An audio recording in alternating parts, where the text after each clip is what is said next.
Welcome to another episode of the Optimistic Met Fan Podcast. I'm your host, Frank Arzberger, and this is episode 32. And on today's episode, we're going to be talking about a couple of topics today. One in particular is going to be the ABS system, better known as the automated balls and strikes. And also, we're going to be talking about MLB realignment. And that's an interesting one because you have our commissioner, Rob Manfred, who is trying to add teams to baseball. Okay. Right now we have 30 teams. He's trying to get 32, or at least that's the plan. That's what he's been saying. And I'm not necessarily against it. I just feel, his reasoning is a little, I'm not going to say confusing, but I'm going to dive in and we'll discuss that a little bit. So he stated in an interview that he felt that baseball geographically it needed to be fixed for travel, wanted to make it easier for the teams to travel, wanted to expand on viewership, on the time slots, as far as East Coast, West Coast, all those things for TV rights and to get more viewership. I'm for that.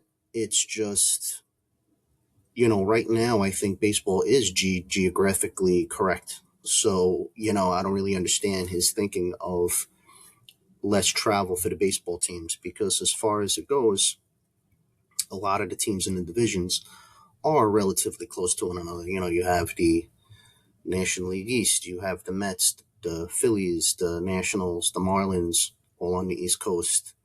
The Braves are in there as well.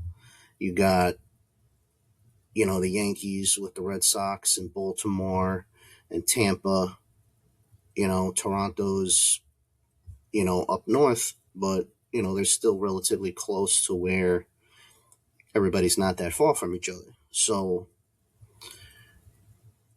I don't know. His reasoning in that, I don't necessarily agree with, but I will say that it is a fun topic to talk about. So I will dive in. I had Rob Manfred's idea, or at least what I think his idea was. Then I have kind of my own take on what I think the realignment could be, or at least, there's some that I feel is at least interesting. If you're going to do MLB realignment, I feel you should go all in and just turn baseball on its head. So, let's dive right in. So this is the Manfred one that he was talking about, the geographically based for travel and for, all the TV rights and all the TV, getting bigger ratings and all of that stuff. So first off, he wants to add teams. So he wants to add 2 teams, like I said. Don't know who those 2 teams would be, but, obviously there would probably be bids or, I don't know how that goes. I think there's usually bids on what cities would want a baseball team. I would love if they did add 2 teams, if one of those teams was the Montreal Expos. I know that they lost their team a long time ago. And, now we refer to them as the Washington Nationals. So, I mean, who knows? Maybe we do get the Expos back. I think that would be pretty cool.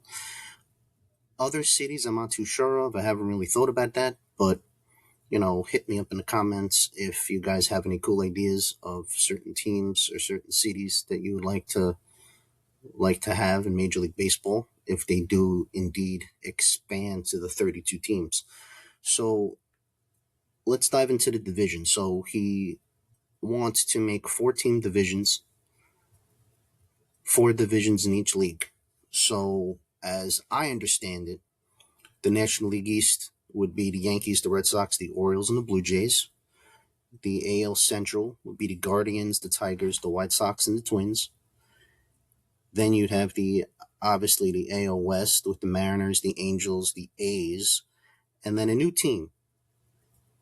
Obviously, because you'd be having the AL South, which would be the Astros, the Rangers, the Royals, and then the Rays, which I find to be a very interesting division, actually, now that I'm reading it on paper. But the AL West would have the three teams that I mentioned, the Mariners, the Angels, and the A's, and then a new team. Now, who that team would be, I don't know. But, obviously, with 15 teams, you'd have to add a new team. So that's not bad. Now, the National League East would be the Mets, the Phillies, the Nationals, and the Pirates. Okay, which I actually like that because it mixes things up a little. Then you'd have the National League Central with the Cubs, the Cardinals, the Brewers, and the Reds. With the National League West being the Giants, the Padres, the Dodgers, and a new team. Notice how the West would have to add some extra teams. I actually like that. I mean, we could also mix it up. You could have maybe the Central get a new team if you felt like it, or the South, whatever you'd want. The National League South, though, looks pretty nice with the Braves, the Marlins, the D-backs, and the Rockies. This is all debatable. Nothing's really set in stone with any of these divisions that I read out. The interesting thing is you could have a blank canvas when you do these things, and you could have whatever really you want.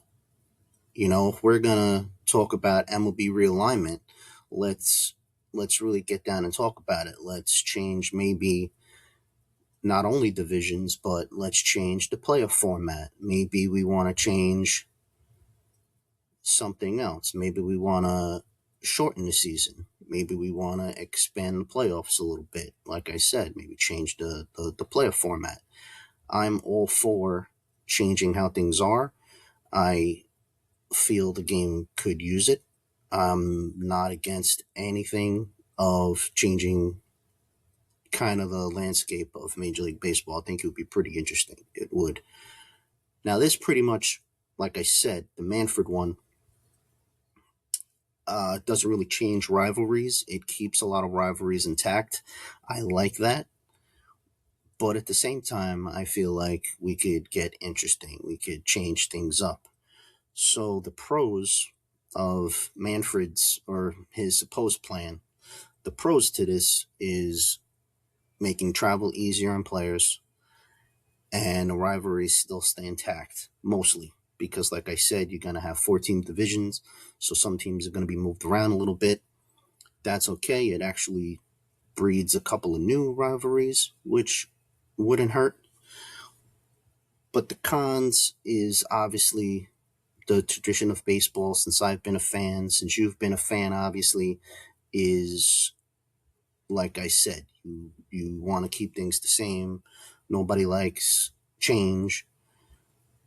I myself am getting used to change. So, but that's just life. You always have to change, you always have to switch things up, keep things interesting. I do like adding new teams, even though I put this in the con section because I feel like a lot of baseball purists might not want to add new teams. I actually like the idea of adding new teams. I think that makes it interesting. I'm not totally against it. It just depends on what teams you add. Like if you're going to add a new team, let's bring teams back that we lost, like the Montreal Expos. I think that would be a great thing for baseball. Get another team in Canada. Toronto is extremely popular in baseball, and I think it would be really cool to add. I remember when I first started watching baseball, it was really cool seeing the Montreal Expos play. I always thought that their uniforms looked kind of old school and really cool, and I just, I don't know, I just like it. So, that was the first idea in the Manfred MLB realignment plan. I don't know. I mean, I've seen some comments online. Some people like it, some people don't like it. Some people think that Manfred shouldn't be changing baseball. Um, I would disagree with those people. I think you got to change up the sports. Football's done it. Basketball's changed up some things. It's obviously helped those sports. Why not baseball get on board with it? I think that'd be great for the game.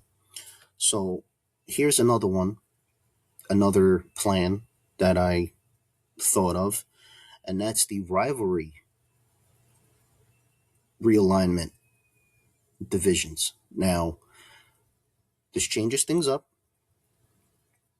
And as a Met podcast, as I proudly come to you guys as much as I can, weekly, monthly, coming on a year pretty soon. Very happy about that. Come April, it'll be a year I've been doing this for you guys, and I enjoy doing it. Quick shout out, obviously, actually, to a couple of new subscribers, Ken Fry and Luis Armand. Thank you guys very much for joining the Optimistic Met Fan Podcast family. I appreciate that. I appreciate you, the two of you guys, and your feedback lately. Really, really cool. And with that said, if you do enjoy listening to this stuff, please like and subscribe to the Optimistic Met Fan Podcast on YouTube and also on TikTok, which I post a lot of cool videos and some of this stuff that I record. So, just like and subscribe to the show. What could I say? Going back to the realignment stuff, rivalry-based plan. Now, this is actually cool, but it does give the Mets an issue because I think we get kind of screwed with this plan. So I don't necessarily like this one, but I thought it was pretty cool. So the rivalry plan would pretty much keep all the rivalries intact, but add team rivalries to different divisions and actually mix it up a little. And I kind of like that. So in the first division, we would have the Mets, the Phillies, obviously, no surprise there, one of our biggest rivalries. But then we add two new teams to our division, and that would be the Red Sox and the Yankees. How do you like that division? That's a murderer's row division for the Mets. That instantly, if we started the season today, puts us as a fourth place team trying to overcome three teams. And that, so there goes that. As the other divisions go, you have a Midwest type division, I guess, with the Cubs, the Cardinals, the Brewers, and the White Sox. So that puts the White Sox with a bunch of National League teams. I think that's pretty cool. And then you could have the California-based rivalry teams of the Dodgers, the Giants, the Padres, and the Angels. Now, that being a really nice division with three teams there that hate each other, plus you add in the Angels, and I think that's really awesome. That would be a really cool division to watch. Then, adding into it, you have the Texas division of the Astros, the Rangers, the Royals, and the Rockies. Now, I kind of like that division a lot. I also like the Guardians, the Tigers, the Reds, and the Pirates. That's an interesting division. Then you have the Braves, the Marlins, the Rays, and the Nationals, followed by the Mariners, the A's, the Twins, and the Blue Jays. That's an interesting division. And then obviously, lastly, you have the Diamondbacks, the Rockies, the Orioles, and the Brewers. Now, you would have to add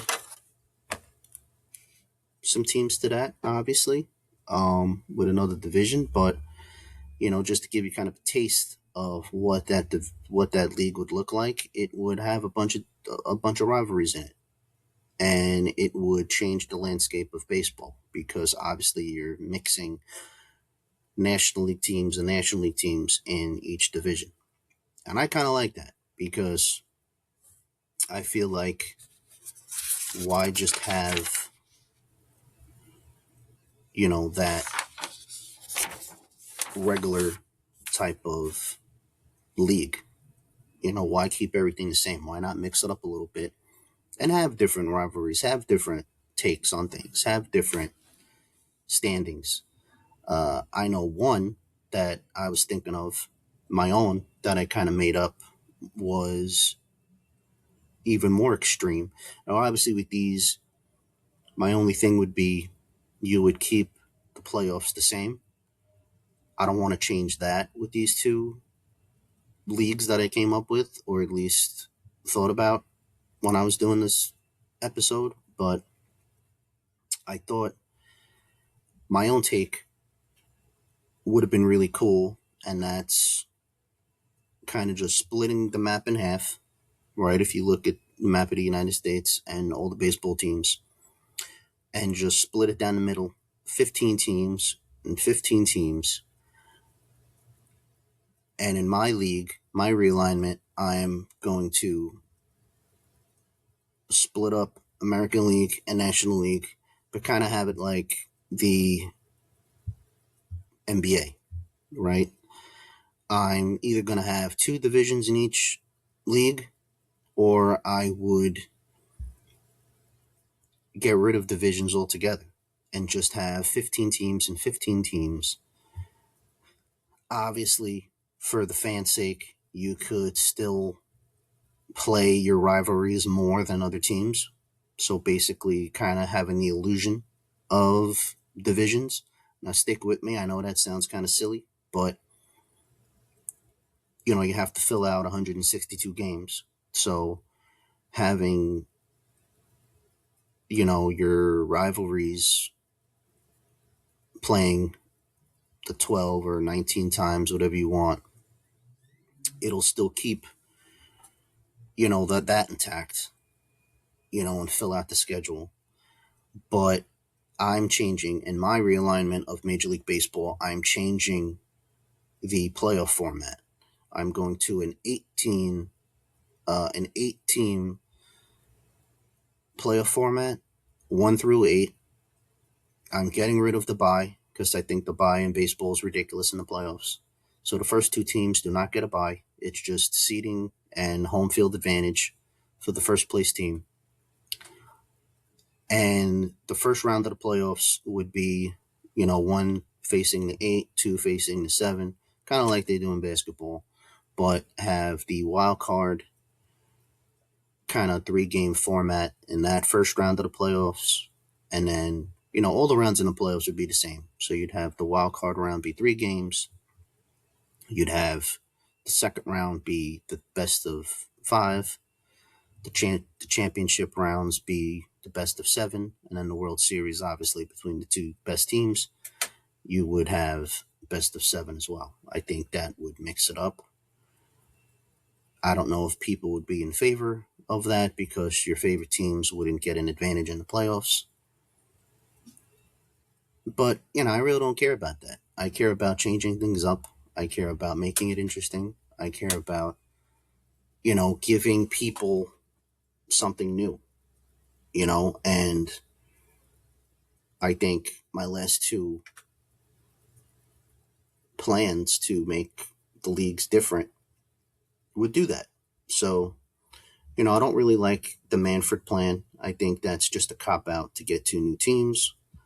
I think my plans at least give you something new because you really can't stop travel in baseball, or at least make it easier, because it doesn't make any sense. You still got to play all the other teams anyway. So just call it what it is. Rob Manfred wants to add 2 new teams, and I think he should just say that when he comes out with the plan to make baseball different. I don't see what the issue is with that. Just admitting that you want to add 2 new teams, and that's your reasoning for realignment. Uh, I think fans would appreciate that more than you saying it's because of travel, because it's not. Teams are still going to have to travel from the East Coast to the West Coast when they play these random teams that they play every year. So it really doesn't make any sense to say you're going to cut down on travel. Um, maybe figure out a way to have the East Coast teams not travel to the West Coast early on in the season, or vice versa. Maybe keeping it more weather based in the beginning. I have no idea how you would fix that, for the players. I think, if it's an injury thing that the league is worried about, I think that's more of when players get ready for the season that get guys hurt, or maybe just it's just the way the game is. Guys are going to get hurt. I don't think you can really stop that. So, as far as the realignment goes, I think, those are my ideas. Hit me up in the chat if you guys have any other ones. I'd love to discuss and love to debate that stuff.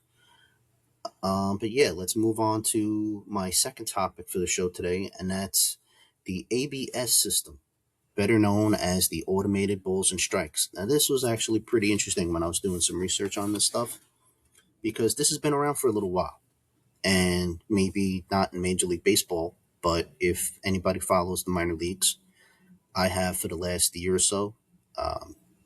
Pretty much mainly because of this podcast talking about Met prospects, but looking into the league, apparently this has been around for a little while, and they've had it in AA, AAA, and it's worked. It's been pretty successful.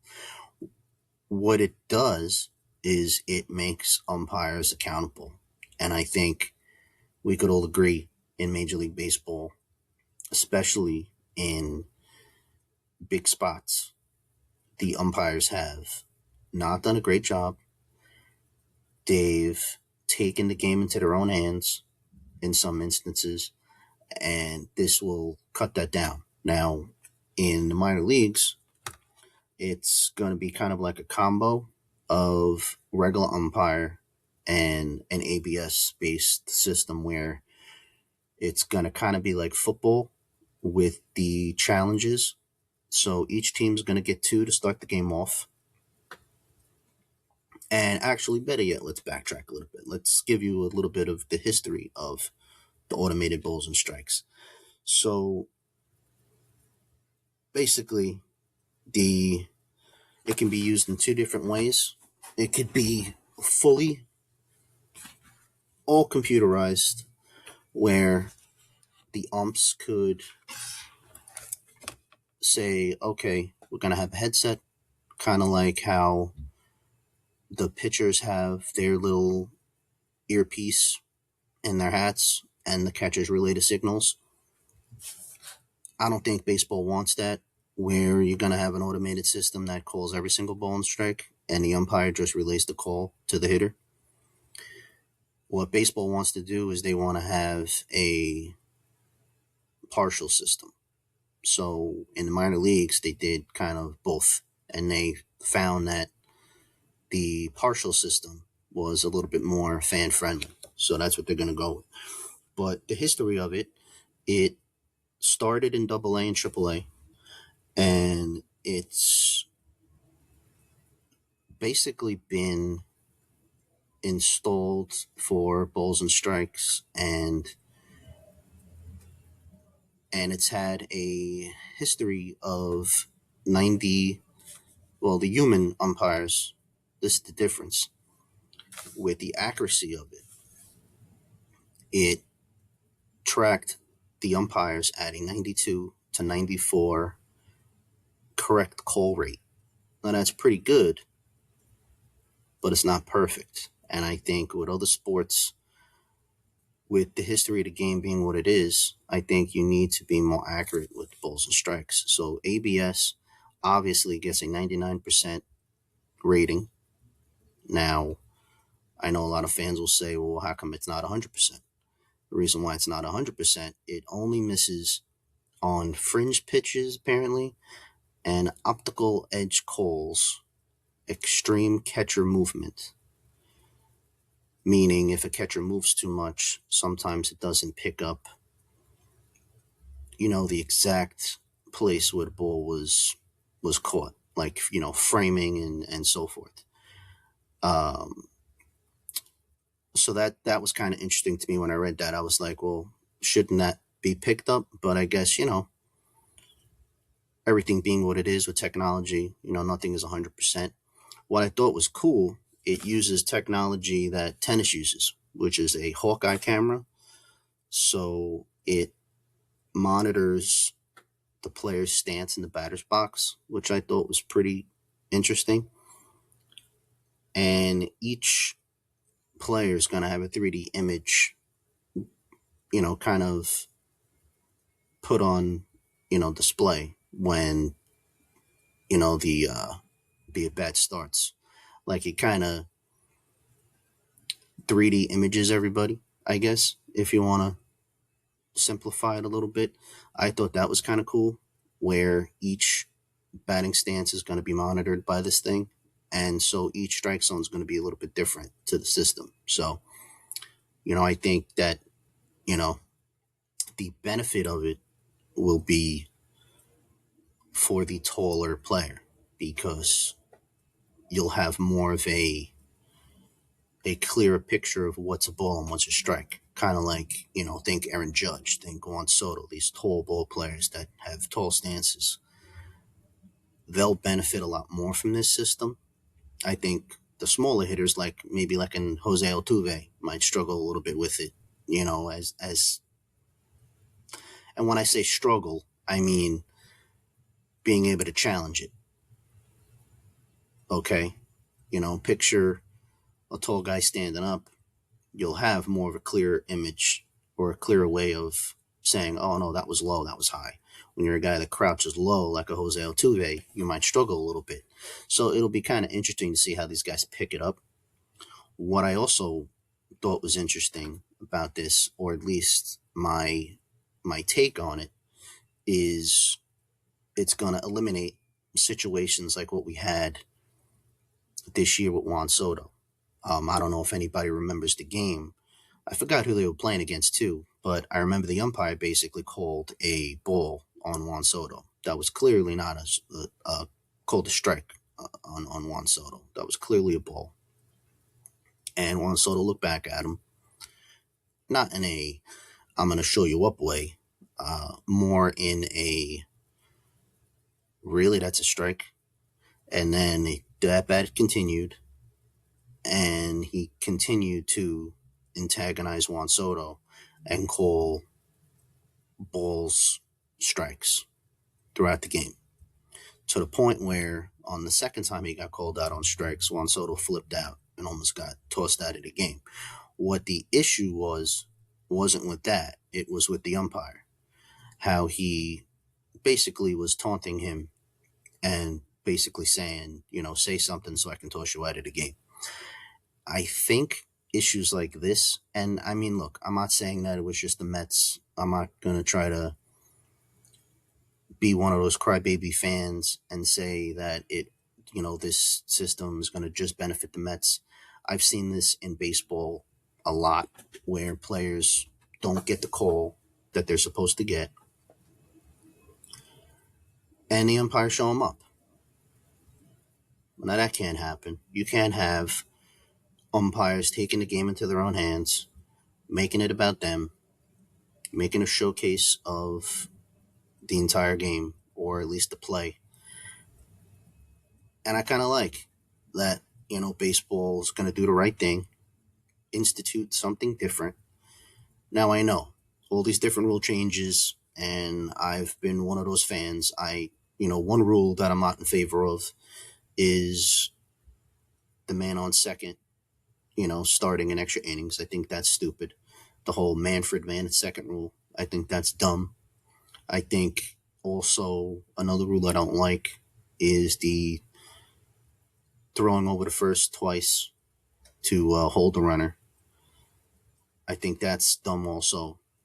But this one, I think, is going to be a good one. This one is more, let's get the call right type of thing.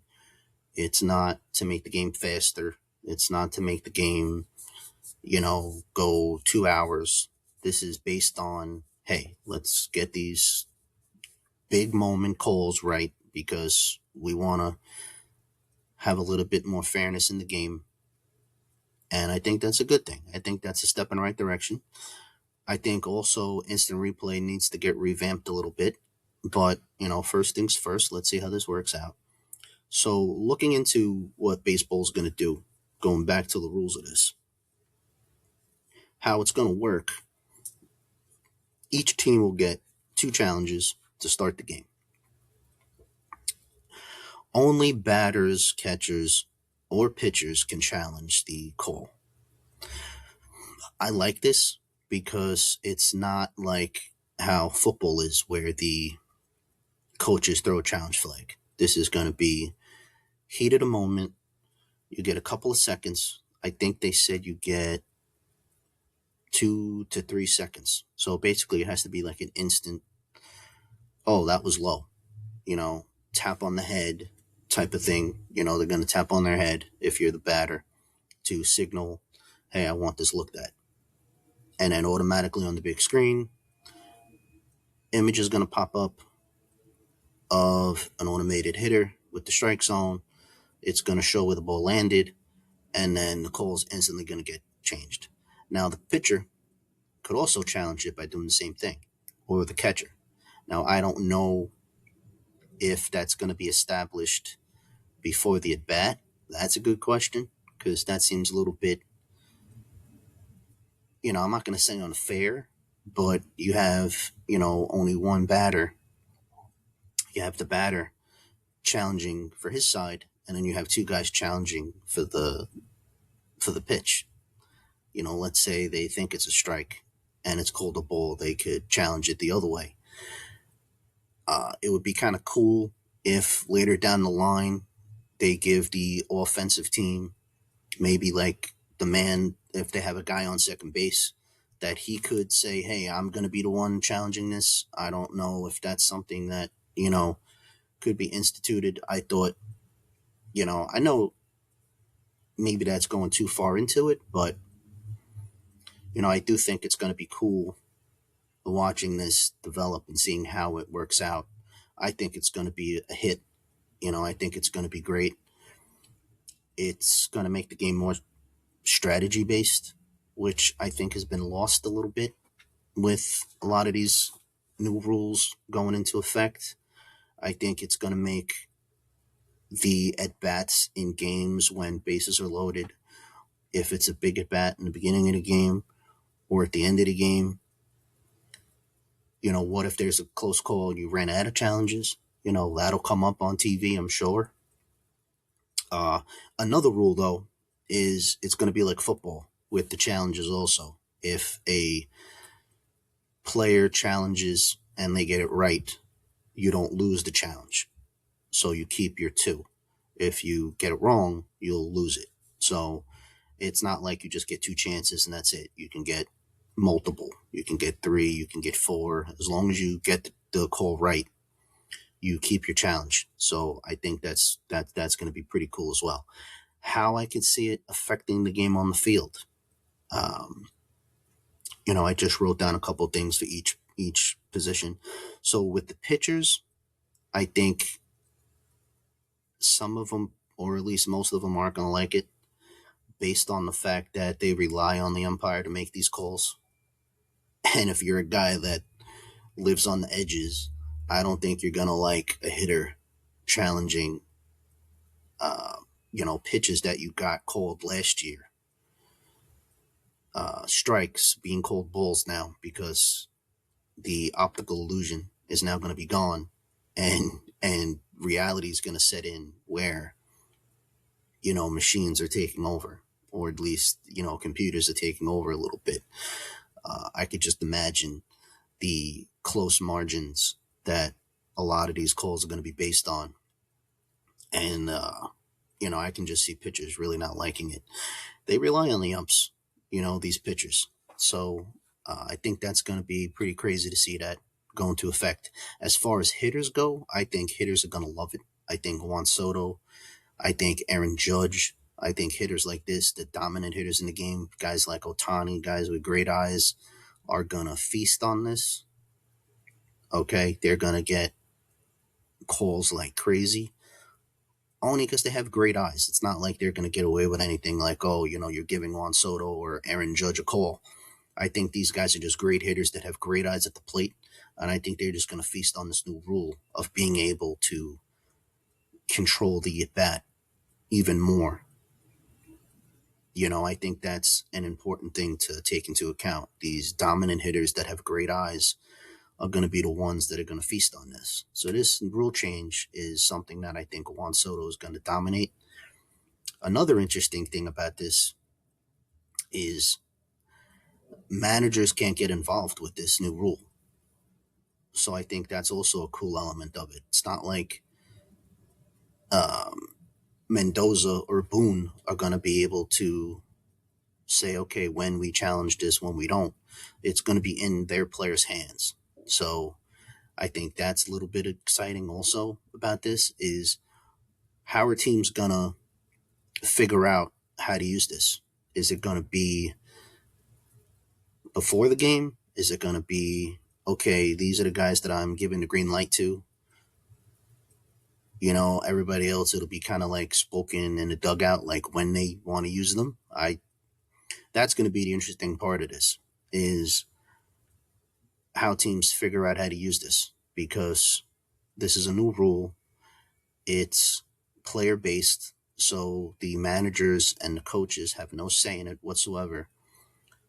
So that's an interesting element to this. It's like imagine if, taking the challenge calls in football and having a player be able to throw the flag instead of the coach. I think this is an exciting new rule, something different. It's being used differently than other sports. And how I see fans reacting to it, I think fans might love it. We still might complain about the call, but this could eliminate that because, common sense is now going to set in where you're going to see it on the screen. Okay, yeah, that was a ball. That was a strike. Stuff like that. I don't really see the fans hating it, but we'll see. I think the main part of this and the great thing about this is going to be the umpires are going to now have to take accountability for all balls and strike calls during the game. They're not going to be able to bully players anymore. I think fewer guys are going to get kicked out of games, which is also a plus because you won't be kicked out because of a bad call. This is on you now if you're the player. Do you want to challenge this bad call or do you want to let it go? But we'll see. We'll see how the league responds to this new rule. As far as MLB realignment, like I said earlier, I think it's a good thing for baseball to consider it. I just hope that they do it the right way and they give us something different and more exciting. And, hopefully us fans get to enjoy the game on a different level with all this stuff that I discussed today. The MLB realignment, the ABS system, I think could be a success. At least that's my opinion. Of course, everybody's going to have their opinions. Some purists might not like it. I'm always for change, so I'm one of those progressive guys. I think change is needed in sports. I love the fact that MLB is taking the right steps to change the game a little bit. And that's it for today's episode. So, like I said, if you like what I've been doing lately, hit that like button, hit that subscribe button. Let's get my subscriptions up a little bit. I love communicating with you guys. I love bringing you guys really cool content about the Mets. And that's it for today's episode. So, like always, stay amazing and let's go Mets. I will see you guys next week. Next week, I'm going to do an episode on Carlos Beltran making it to the Hall of Fame as a Met. And I'm also going to go over some great records in baseball that I want to talk about. I'm going to go over some records that I think will never be broken. And I also want to go over some of the greatest single game records and some records that I think don't get talked about. So until next week, I will see you when the next amazing thing happens. Have a great week. See you guys.